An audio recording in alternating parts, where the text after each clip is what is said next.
around the room and I see people I've never seen before, even if I like host an event, it was 5 people in that bitch. Mm-hmm. If I've never seen these 5 in my life, then that's successful to me because it shows that you actually care about the event, which is partially why oftentimes I am not trying to be in the forefront. Right.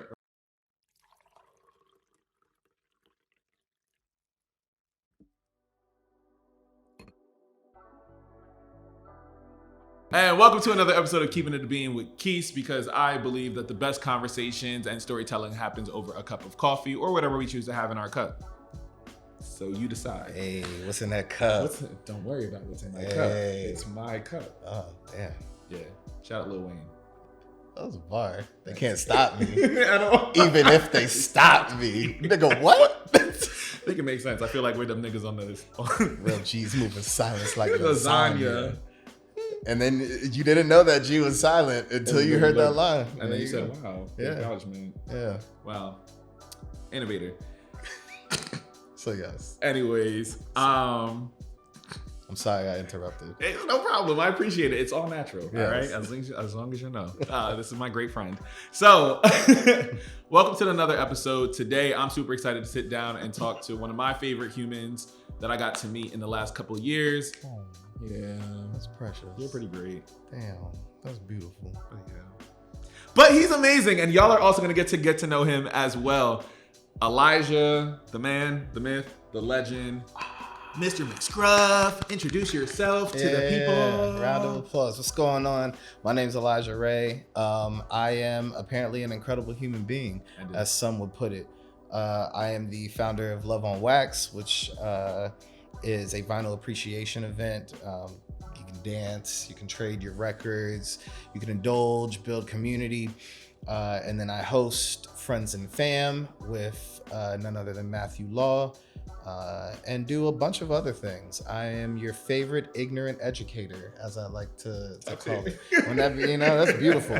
What would you say if you walked into the parent-teacher conference and you saw this strappingly handsome young man teaching your children whatever, anything? Do you remember what you were teaching me? Yeah, well, I forgot what I was teaching. It's been so long. I'm out the classroom. I'm free. Look at same alignment. That's right. But yes, I be out here, yo. I just be doing shit. I guess it's so interesting because sometimes people are like, "What are you? Are you a creative? Are you a curator?" I don't know. I just be doing shit. Mm-hmm. When I recently was Black Star Film Festival, I was hanging out there and was like, are you a video? No, I'm just here supporting. Right. When we were in Toronto for the jazz festival, everybody was like, oh, do you play music? Which actually felt a little racist because they kept what instrument they said you play? And you know the worst part, all right, well, damn, yes, they thought I played the bass, which I do play the bass, so like it, but still, it all feels racist, right? It's kind of fucked up that you just jump to conclusions. But yeah, I don't know. I guess I just give off the vibe of a creative. Yeah. But I think everyone at heart is a creative. We're all doing shit, right? Kung Fu, people say like Kung Fu is the mastery of your art. It's not specifically like martial arts. Like your Kung Fu could be calligraphy and painting, right? So I think everyone's a creative in that respect. But like, I just be trying shit, and sometimes shit work, and sometimes it don't. Nah, I appreciate that intro. Yeah, here's to more shit working than not working. Okay. Yeah. Nah, and so I appreciate that intro because if that's not the most Elijah intro, I don't know what else would be. Like, why you move my coffee cup to hold with the left hand? Because that was weird. You fucking weirdo. White supremacist. That's the problem. Hey, nah, that's fucked up. Don't do that. How do you think I feel? I don't like that. Don't do that. That was rude and disrespectful. Well, you shouldn't disrespect the left-handed people. You call me a right supremacist. And I did, because the world is designed for right-handed people to win. Why do you think left-handed people die more often? Yeah, so today on Keepin It a Bean, right? We got a lot to talk about. Nah, so for real, like I was saying, like that intro is perfect for you because I think people gravitate towards you because also people can't like pinned down like I don't fit in a bubble, man. at all. I'm my own person. I'm different. Not like different when other people say they're different. This one's actually different. Nah, but like I'm different, He's but like different, not the same. You feel me? I even remember first meeting you and not even being able to like understand. I was like, is he creative? Because when I met you, you were still doing the Entangled podcast. I was. Yeah, and that's how we had the first. Well, no, we met through a similar mentee, and then you brought me onto your show after. Yeah. And I was just like, okay, so he's a podcaster, but then you were also like. At the time, I had a party called Goods and Services. That's what I was going to bring up. Yeah. That was trying to connect artists, giving a vending space in the midst of a party for all the creative artists in the city, which was cool. Did it for a year or two, maybe 2. Yeah, I think like 2 years. But yeah, it was like around that same time. And I think that's also how, not being from Philly, that's how I got integrated into the space so quickly, because I was meeting so many people, kind of putting a little bit of money in people's pockets, like, which kind of fast-rooted me into the scene. Yeah. Because that's what I was thinking around, is because you had an event that got you into the Philly scene. But even then, I was just like, I don't think there's like a one stop for you. And you're always like iterating of like, how can this be better? And like, what can this look like? And I feel like you had that, which is like, conceptually, you're like, all right, how does this event work? Because I remember trying to like make sense of it. Like, all right, all the vendors in the middle of a party, how's this working? Yeah. But I feel like even as you went through like curating events and experiences for people, you kind of landed into like a real cool music focused space a little bit more. Yeah. I mean, I think that's always the intention, right? Yeah. I think that's the thing that's always the interest for me.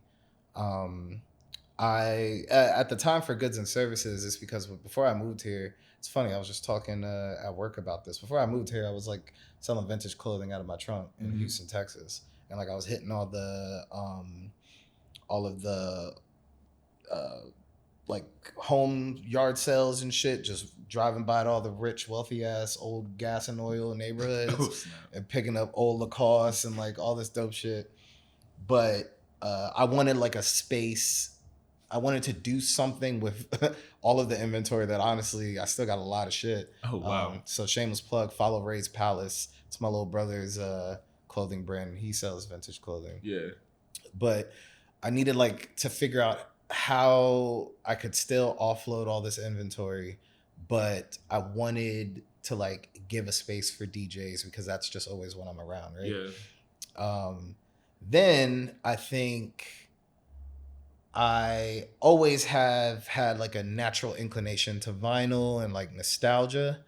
And so that's kind of where the interest like shifted into Love on Wax.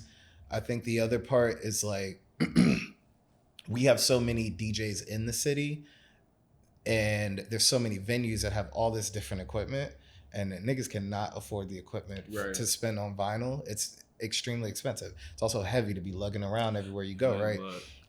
And so to give an opportunity for younger DJs to like understand the platform so that they can be well-rounded wherever they go, right? Who knows, they could be in Miami at a venue and they're like, yo, this is what we got. And you're staring at the controller and you're like, I don't know what am I supposed to do with this? Yeah. So it was part of that to try and like give an opportunity. Maybe that's like the educator nature of me to give, I guess, some insight and opportunity to DJs. But then I think the other thing is like, if we're being real honest, I'm 33 and like niggas don't want to be at the party. Like I want to be the old man at the party, you know? And I think a lot of us are starting to get into a space where like, cool, we can go to the big event and we can dance, we can come back sweaty, we can drink, we're having a great time, but we don't want to do that on a consistent basis. Right. And we need another space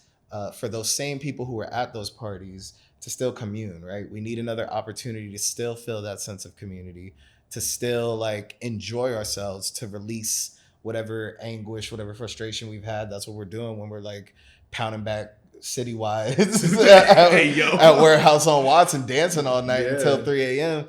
But like we need another way to do that. And as we get older, like it can't keep being the party thing.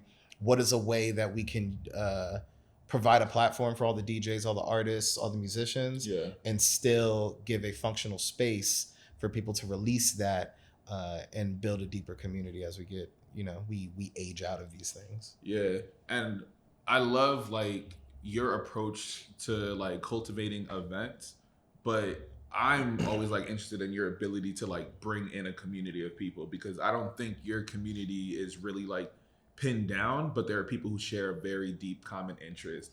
And so I feel like when I go to your events, I'm just like, wow, there is just a different level of like freedom. And it's not like people are standing up on the wall just being like, I ain't doing nothing, I'm just here to show face. And I feel like there are like a lot of parties and events that are just simply there to like show face.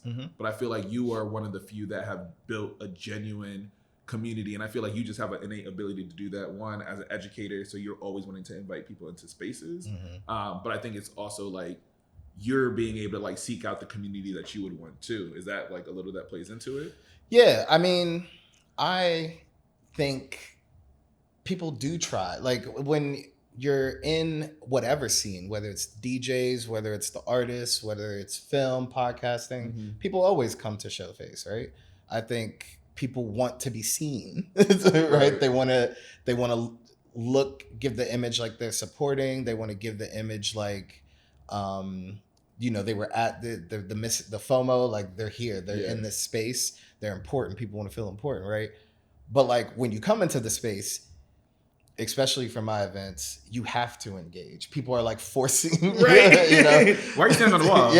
Like we create the space for people to question, for people to like. I've had my parents and like I've had all types of people from all ages come to our events because you all feel a sense to like share your insight and your knowledge from the people who've like never touched a record in their life to like the OG who's got a collection of thousands of records just lined up against their walls. Like it's important that you kind of force people into that. I think even as I look, like the similarities of me being hosting events and like my classroom, there's so many. Students, want to be too cool for school and like don't talk, and it's cool. I'm gonna call you out on that now. And like now you're forced to engage, right? Yes. And that's what happens. Like you get to drop your ego in the spaces. I don't want that in the space. Everyone got their ego. Everyone's done something. That's great. Now share what you've done, because we can all eat if we come here and curate an event where everyone can pull from everyone, right? But you're right. I don't think the community has necessarily been pinned down because it pulls and draws people from so many different places. Obviously, there's like the community I had in mind that I thought I was going to get. Yeah. And like, it's not always that. No. But they're there. And then you get the homebody who like comes out once and is like, yo, this is dope. I never thought I'd had a chance to see. Like you get the OG who's always working and like never gets an opportunity to come out to events. It's great because in the space, you're like forced to relinquish your ego and then share all of that insight with everyone. So yeah. No, it's dope. And like that has been like my consistent experience anytime that I go to your events, because I heavily relate to y'all are not gonna act like you're too cool to like ever dance or chill or like be a fan of something. Because I'm the coolest person in the room, dog. So like the reality is like you can't come in here and be cooler than me because I am that shit. Hemi Neutron, Hemi Hendrix. Him. I wanted a third one. I didn't find it. All right, it's all right. We'll come back to that. Mark that part. Right there. Write that down. Just insert something. Fuck. I was on a roll too. Don't worry. I'll insert clip here. Thank you. No problem. I gotta look cool, man. I told you it's all about ego. Ego. Look too cool. Yeah. But it is a dope breaking down, but I think it's like one of the coolest ways to do it. And I think that was like even my experience becoming your friend and seeing like your community, because your community comes from so many walks of life, but also is just like so chill. So I think you even created like a really cool extension of like the people that you find that you respect, but also really enjoy being around. And so I think you are building that niche community that forces a lot of people to release their ego. But I think another piece to it is like how are you like sustaining that community? Because I know like sometimes as curators or creators, we always have this thing around like, how do I super serve my audience? Mhm. So what are ways that like you get to engage with them even outside of them only coming to your events? Like, are you going to their events? Are you genuinely supporting? And what does that actually look like for the audience? I mean, I do try. I think I also he's also 33. Wait, So you got sometimes chill. that nigga be Nah, tired. you got chill. You got chill. You got chill. Like, yeah, fucking zoom in on my gray hairs and shit. But like, nah, I do try. But I also think it's a thing. I've always been a busybody. So like, I'm really in a space now of not trying to do the most. Spent my entire life doing the most, to the point where like my mom would call my roommates and apologize on my behalf. Hey yo. So this is a very real thing that would happen. And so I do try to show face and be at people's events, but also it's sharing the event. You know, we got social media where I can share, post the events. I can sometimes I'll buy a ticket and I just won't come, but that's money in your pocket, right? I think also with specifically Love on Wax and like thinking through for some of the other events and like even in conversation for friends and fam, it's thinking about how like what are the alternative events. You know, there's this event that happens once a month and there's a big thing and there's a party and there's all these DJs and everyone's bringing crates of records to like dig through. But what's the other thing that I can do that's low energy investment but a high yield, right? Like we're working on doing some vinyl talks, right? Just to have people converse about like what's in their collection. Right. We're hoping to do like meetups, like a monthly meetup just to go dig together, right? Things that don't require like the party energy, don't require like buying a ticket, don't require like just things outside of the normal scope of what nightlife and what events look like, where I can just pull up. It's after work. I ain't got nothing to do. Low lift. Yeah. Put on for nobody. I can just talk about shit that I'm passionate about. Yeah. And like whether it's, you know, 2 people or 20, you know, that's still important. To have other ways for people to engage. Right. But yeah, it's also like really supporting the people's work. The DJs who have done Love on Wax, constantly making sure that I'm, you know, showing out for them or even just introducing them to other people. But I think also that's one of the great things with Love on Wax is that we usually have multiple DJs. Right. And like some of them are kind of just starting to spin vinyl. Some of them are veterans in that space, but now you get an opportunity to kind of gain a new crowd for your event as well, your events as well. That's really sweet. I love the intentionality behind it, but I also love that like you're genuinely like invested in other people's stuff, but you're also finding different ways for people to like gather in very intentional ways. So like I hope a lot of people are also taking that away as they're listening to you talk. Yeah. But not only between like curating an event, sustaining community, building community, I think you're also building like a specific culture around people too. And so I know you recently had a piece in the Zenzine, right? Yeah, okay. Yeah. You know, I know some stuff. Big dog. Big dog. Bark, bark. Bark. Yeah. I'm a cat person. Sorry, Pop. That's my cat. All right, fucking weirdo. No.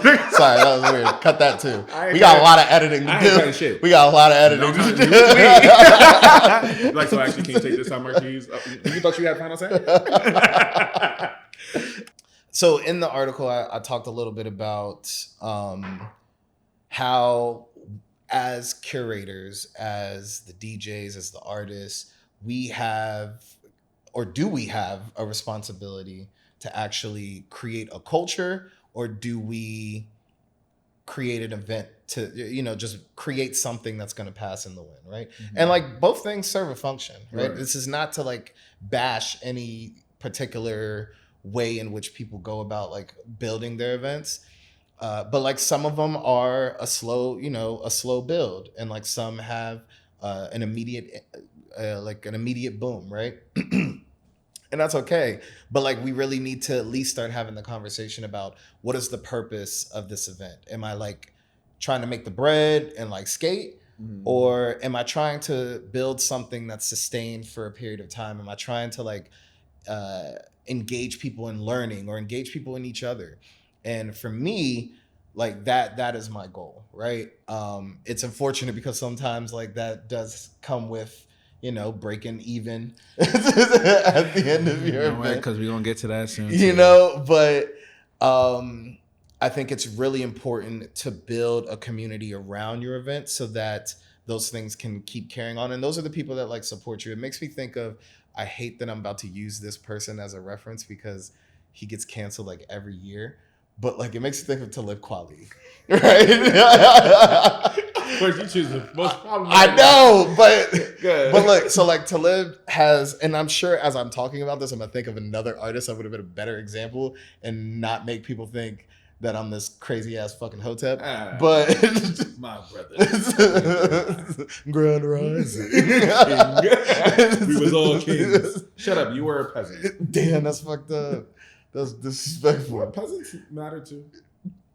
Never mind. I'm gonna leave it alone. The joke was very wildly inappropriate. But so damn it. Sorry.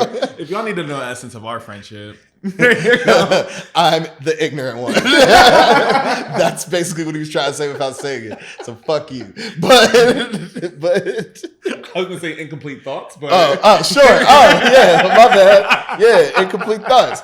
Edit that part too. But damn it, I lost it. I'm sorry. Bring it back.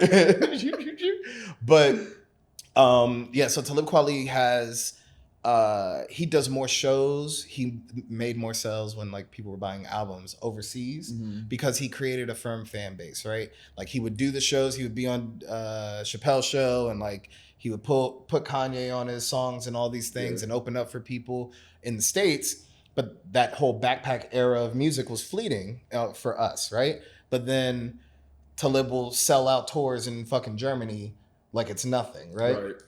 He'll drop an album that no one on stateside has heard of, and like you go to wherever overseas, you're in Belgium, and they're like, you know Talib? It's like, what? Why do you know? Why the fuck do you know Talib? How do you know him? Of all the rappers that you could have mentioned, yeah. But like, no shade at Talib either. So, but like, nope, that was an inappropriate joke too. Keep going. It was gonna be something about nope. Okay, I'm gonna leave it alone.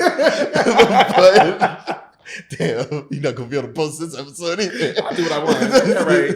But like, he put the time in owning his craft and then finding the people who understand that, right? Versus shifting your craft into what people want to consume, right? Because that changes. Everyone's appetite shifts all the time. Yes. Girl, we went from fucking vegans to keto to Atkins. Wasn't Atkins and keto the same fucking type of diet? Exactly. Like, niggas just rebranded shit. You know? Love a good rebrand. Niggas went from mayo to aioli. It's the same old shit. You feel me? But like, everyone's appetite constantly changes.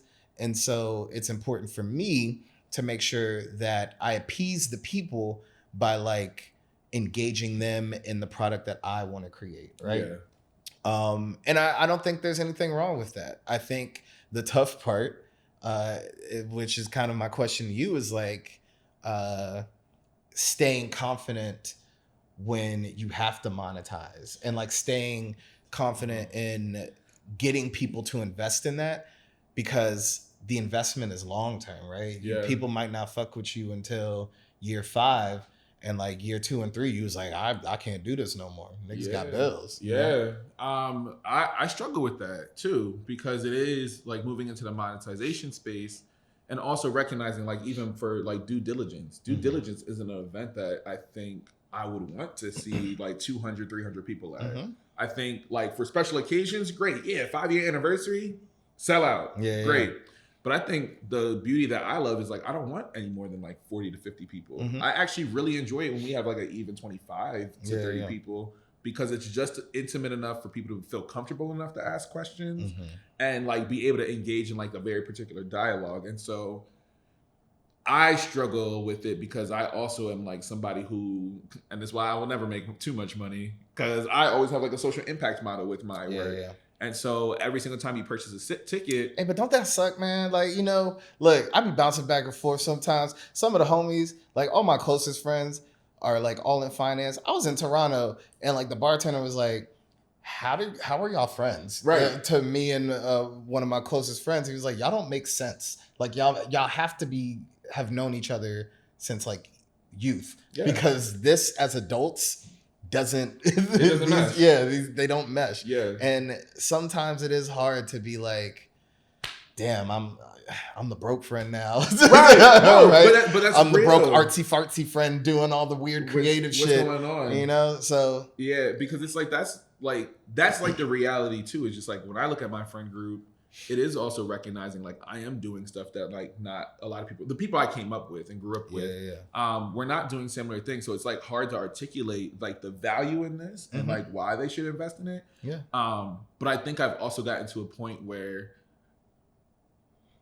I had to like switch how I thought my friends should show up. And so I was just like, yeah, I would love for you to be at this event, but I'm like, a successful event is when I have a room and they're not like friends who just feel obligated to come. Oh, absolutely. Yeah. When I look around the room and I see people I've never seen before, even if I like host an event, it was 5 people in that bitch. If I've never seen these 5 in my life, then that's successful to me, because it shows that you actually care about the event, which is partially why oftentimes I am not trying to be in the forefront. Right. Like people think I'm a DJ, and like, sure, I have the equipment and like I could learn the skill and practice at it and get, but like, I don't want things to be associated with me. Right. Yeah. Because then, which is hard too, as I was talking to,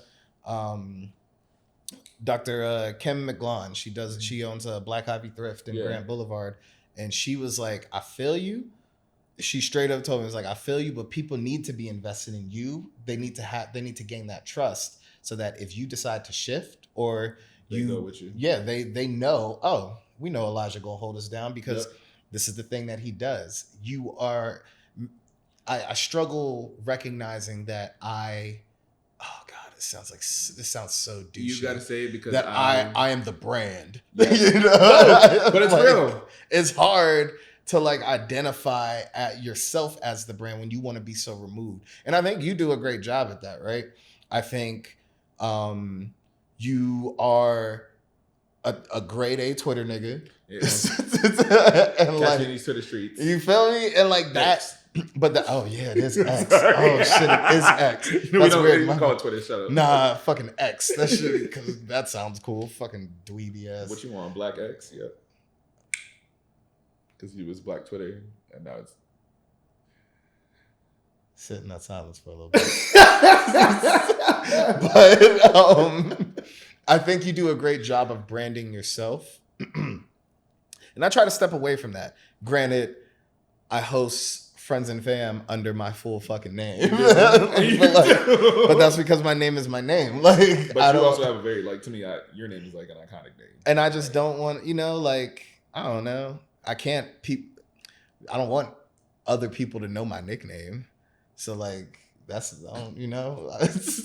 nickname has underlying connotations as to where I got that name from. So I don't want to be on stage with people calling me that. That's weird. No, but I feel that though, because it is like a balance of like, and the sad reality, it's funny, I actually did a workshop today at Morgan State, and I was telling them, I said, my motto, go Bears.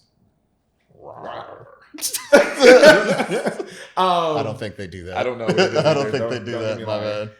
But hey, but I told them, people join people don't join things. And the reality is, sometimes as a content creator, we have to answer the question like, why are you watching this? Why are you invested in this? And as much as I enjoy like being on social media, I still struggle and with like finding that balance of just like, I want you to understand the experience, but I can also look at my analytics and say, damn, the posts that outperform are the ones that have my face in it. Yeah. When people are seeing certain things, these are things that have my face in it. And it's like annoying because it's just like, At this point, I want you to recognize my content without actually having to recognize me, or recognize an event that I throw without me having to be like that. Isn't that the trust though? Like, so Yeah. isn't, let's look at it in stages, right? So stage one is identifying your face, Yep. and attributing your type of content to your smiling face, right? Mm-hmm. Step two is now being able to shift in the, I guess, understanding the context of your content and kind of how it's structured and being invested in that thing, right? And I think you're in the space where you can start to shift that, but it is, you look at the analytics, you see, oh, niggas not watching this because I didn't show a picture of my face, and then you get disheartened, right? And you revert back to like stage one, when like you have to, what's gonna happen, the fat's gonna get trimmed, right? Yeah, it happens regardless. And that's something I've been thinking about too, because the sad reality is like, where do we like find that balance? Because the reality is like, I want like an event that can like sell itself based off of the experience that people get from it. And I think like for me in my event right now, I'm still the draw to the event with Balmore. Mm-hmm. And as that's happening, I'm just like, I need to figure out the aesthetic, the branding. When people walk into the room, how are all of the five of their senses like activated, and what is like a clear aesthetic that is like recognizable to us. So even if we're not there, and then the other piece is like, I just need to put aside a budget. It's on the way. But also you're gonna lose the numbers, right? Like that happens. And I think as as artists, as creatives, as curators, as event planners, our value, we feel, is determined by the actual numbers, when that's not the case. Right. The value is determined, well, really however you want to, but ideally by your product, by the thing that you're building and creating. And people are gonna fuck with it, and then sometimes they won't, right? But you have to be okay in those moments to continue to rebuild that community. Right. Like if you go from, right now, average of 50 people come in to due diligence, and then you all of a sudden start to take your faces out of it, or you guys are just focusing, you and Balmore are just focusing on event production, and now there's another person doing the interviews, right? People are going to disappear, right? But those are the people that weren't going to be there for the long run anyways, right? And that's okay. But you have to be comfortable in that to continue to build, to keep rebuilding. Versus the people who create an event that is solely focused on what the crowd wants. Those things do start to fizzle out. They got the numbers look great, they're making the bank, that's cool. But like eventually they got to shift to something next, right? Because that idea, that concept is fizzled out. Right. So, oh, that's real. But yeah, it's similar to the form and function of like purchasing and buying vinyl. One, like digging through the crates and getting your fingers dirty, a little film of dust on your fingers, but also like looking for that thing that you wanted, right? Versus the way that we now consume music. And there's there's a lot wrong with streaming, but like our access to music is so fast paced that nothing really sits with us. Right. And so like slowing that down, again, which like also just slowing down our generation in terms of events to be able to just chill and relax and commune. The act of playing a record, usually you're not listening to the one track, you play it, you're at least listening to the full side A. Right. Dropping the needle, understanding where, like all these things are ways that we can kind of get back to taking our time to consume the thing, right? Even just having to look through your own collection, you're like, damn, I really got a hankering to listen to this song. A hankering. If you talk like that, then you mad weird. I'll be honest, I'll take your ass down to Montgomery. Damn. From right across that. Damn. Just to do it. You just waiting to put that in there somehow. I just wanted to talk about it. You wanted to talk about it so bad. It was there. Like, how do I get here? Them Alabama boys. remember the 5th of August. It doesn't rhyme. But all those things are, the similarities of like slowing us down to be better consumers, right? If we're gonna abide by capitalistic ideals, let's at least do it so that we can appreciate the things we're spending all this fucking money on. Can I at least give you the experience that is worth it, and also pay me? Yeah, please. Okay. You know, fuck you, pay me. Okay, F you, pay me. Well, what? But we're nice. Yeah. We are very nice people. Okay. Fuck you consensually. I'm sorry. The ignorant one. I'm so sorry. The ignorant one. I tried to stop it before it came. Nah. That's him. All right. Enjoy. Yeah, that's what's up. But yeah. Nah, for real. Like, I appreciate this conversation because I think you are somebody who will continue to like push people to be more thoughtful around their events, and like you're also going to push people to like remove their ego when it comes to events. I feel like anytime I'm with you, it's a genuine fun that is happening there. There's a freedom that happens in your spaces, but also a level of safety that happens in your spaces as well. Like, people are coming to simply enjoy each other for this one event, for the essence that you were able to give and the community that you were able to cultivate. And so I'm just appreciative of you because your events have easily been like my personal highlights in these last few years that I've just personally needed. And so I just also like thank you for like providing those spaces and accepting my weird ass sometimes, you know? Namaste, my nigga. Yeah, namaste, my nigga. You know I'm a stay, my nigga. Got nowhere else to go, you feel me? Wow. I'm sorry. Good night. Should have apologized multiple No. times. That was the one time I apologized. The one time out of all the things, it was that one. Fuck it. I really want to make my Talib Kweli joke, but I'm not gonna do it. We'll wait till we turn the camera off. After, you know. Other than that, though, like something about him hating black women. All right, I'm done. I'm sorry. Don't worry, it's Twitter very quickly. But yeah, no. In reality, I appreciate you, and I appreciate like this level of conversation because it like understanding you and like your essence even more, and like the audience being able to understand you even more. To me, is like going to be super important whenever they engage with you and your content and your events and the spaces and experiences you have for people. And then also like, I think you're like, for me personally, I said, now Elijah don't like everything. So a cosign from him, it actually feels like it means something. Cause I'd be like, ooh, all right, so maybe I should check in with this thing again. And he's usually really nice about it. But like when he doesn't like something, he doesn't like something. I'm a very nice person. He's a great person. Yeah. I'm a fucking asshole. If I don't like it, now you already know. I'm gonna keep it a bean. Thank you. If I don't like it, then I'm gonna let you know that the shit was corny. And you know, it will come eventually with some feedback, but you gotta sift through me like clowning how bad it was. And then I'll get to. So you thought you get a compliment sandwich from him? It's actually not. No. It's feedback. Ooh, this was fun feedback. It's like an inverse sandwich. Yeah. But I appreciate that. I'm gonna always appreciate you. I hope my audience gets to appreciate you a lot more, and just understanding a little bit of your story, but also understanding a little bit around like the way your mind works in terms of how you curate spaces. So we now got to the last part of the show. This is where we keep it a bean. So anything that we've talked around in this episode, anything that you want to impart onto the audience, or even if you have a hot take around something, this is the time to say it. And then also feel free to plug yourself in where people can find you. Yeah, I mean, I think, like keep it like a real bean. Like, are the beans roasted? Like, have they been grinded? I don't know. You choose. Only you can decide. Damn, that's scary because I can be vulgar. But basically what I'm trying to say is you got to really make a decision on who you want to be and what you want how you want to align yourself when it comes to your events, right?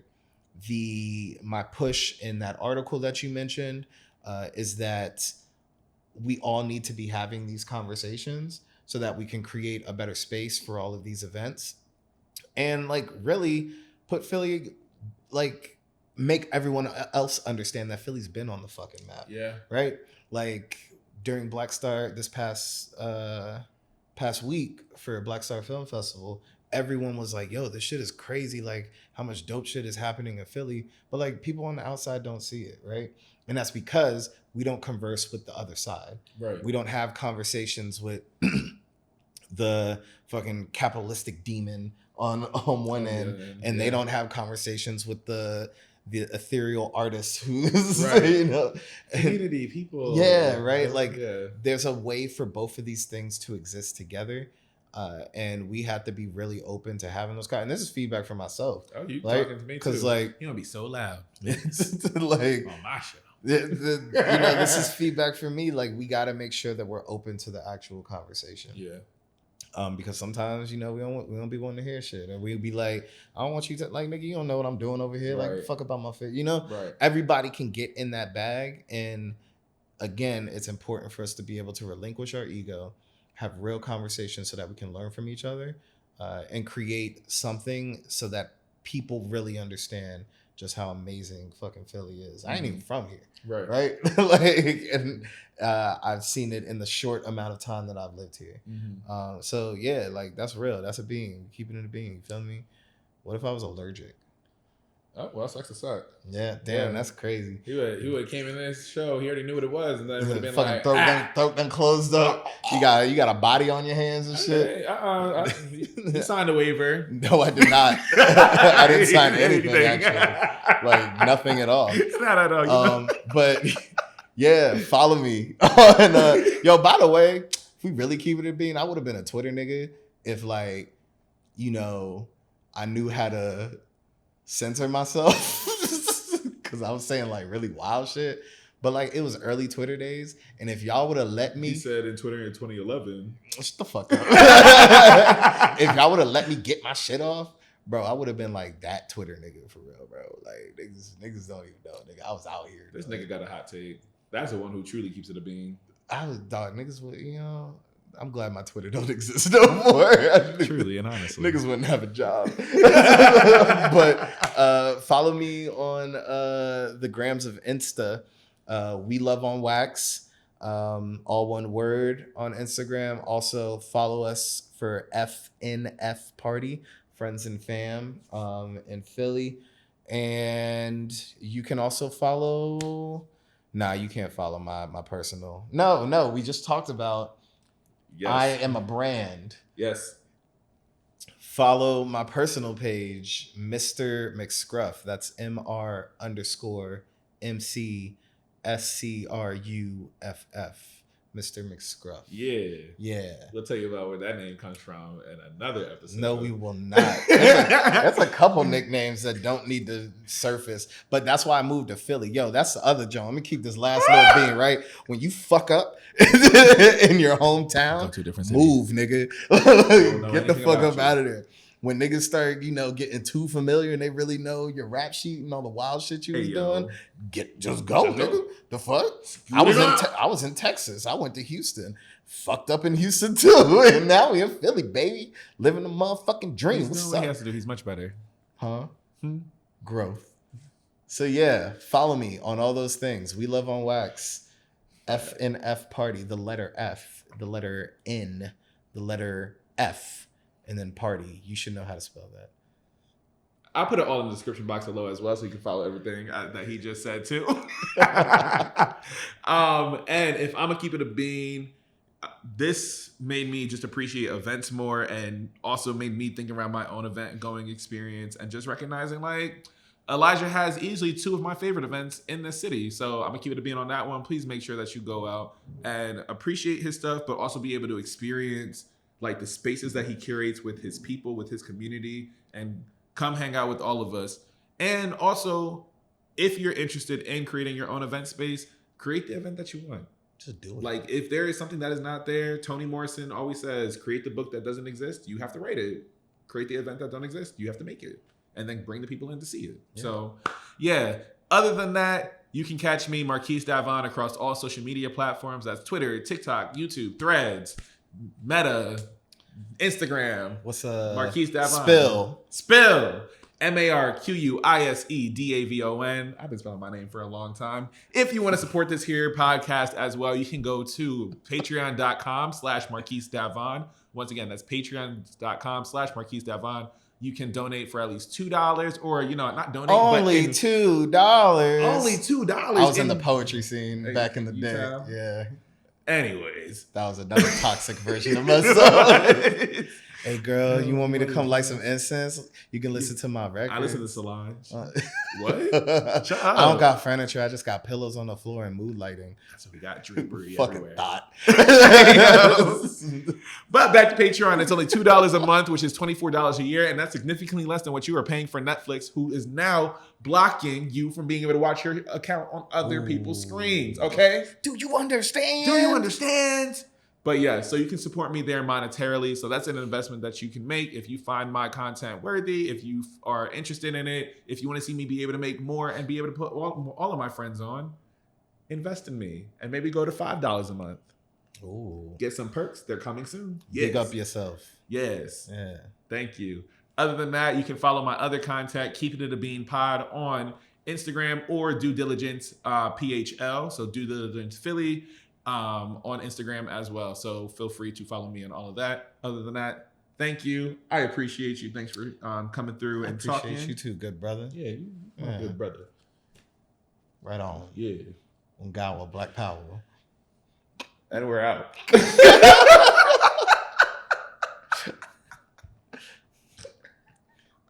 You're a great guest. The joke was going to be... It's still recorded, nigga. I know.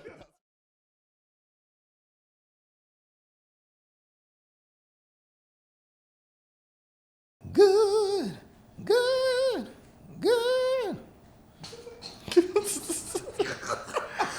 Shorty on my neck, feeling like a stopwatch. something, hopscotch. That song is fucking, that was a wild time. That was a wild music time. What's going on? I don't know. Hey, yo. Focus, bro. We're recording. You gotta focus. Dang. This B-roll. It's going to the bloopers. You got hocus pocus. You gotta focus. And welcome to an episode of Keepin It a Bean with Keith. Try that again. Your hands were ashy. I saw a little dust come up. Nah. All right, stop. I'm serious. I'm focused. No, he's not. All right, let's do that again. It's all good. You ready? Yeah, wait, yeah.